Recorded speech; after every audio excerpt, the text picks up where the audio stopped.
पंतप्रधान आवास योजनेच्या लाभार्थ्यांना प्रलंबित अनुदान तात्काळ द्या अशा मागणीचे निवेदन काँग्रेस जिल्हा सरचिटणीस आनंद पाटील तुपटाळे यांच्या नेतृत्वात शेकडो लाभार्थ्यांच्या उपस्थितीत माहूर नगर पंचायत मुख्याधिकारी विवेक कांदे यांना आज दिनांक 21 रोजी देण्यात आले आहे। गरिबांना हक्काचा निवारा मिळावा या उद्दात हेतूने मोठा गाजावाजा करून सुरू करण्यात आलेल्या पंतप्रधान आवास योजनेच्या 2.5 लाखांपैकी 1,10,000 रुपये 1500 लाभार्थ्यांचे अनुदान सन 2017 पासून रखडले असल्याने काँग्रेसचे जिल्हा सरचिटणीस आनंद पाटील तुपटाळे यांनी हिंगोलीचे खासदार नागेश पाटील आष्टीकर व नांदेडचे खासदार रवींद्र चव्हाण यांच्या मार्फत थेट पंतप्रधान नरेंद्र मोदी यांचेपर्यंत पोहोचविले असून याबाबत संसदेच्या सत्रात प्रश्न उपस्थित करणार असल्याचे खासदार नागेश पाटील व खासदार रवींद्र चव्हाण यांनी सांगितले आहे। एवढेच नव्हे तर पंतप्रधान कार्यालयात भेट घडवून आणून सदर प्रश्न निकाली काढण्यासाठी पुढाकार घेतला आहे।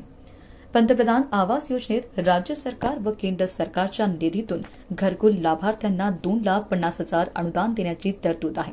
सन 2017 पासून आजपर्यंत जवळपास 1,500 लाभार्थ्यांचे घरकुल मंजूर झाले। अनेक लाभार्थ्यांनी निवास करीत असलेली जुनी घरे पाडून मंजूर घरकुलाचे बांधकाम सुरू केले। सुरुवातीला काही हप्ते लाभार्थ्यांना नियमित हप्ते सुद्धा मिळाले।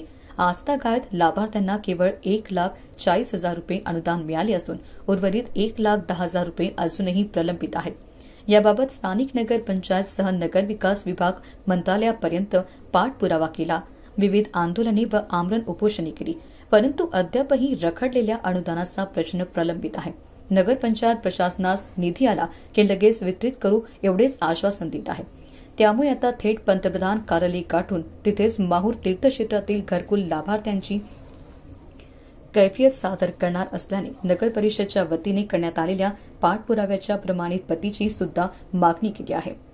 महाराष्ट्र टुडे मराठीसाठी प्रतिनिधी राजू दराडे, माहूर, नांदेड।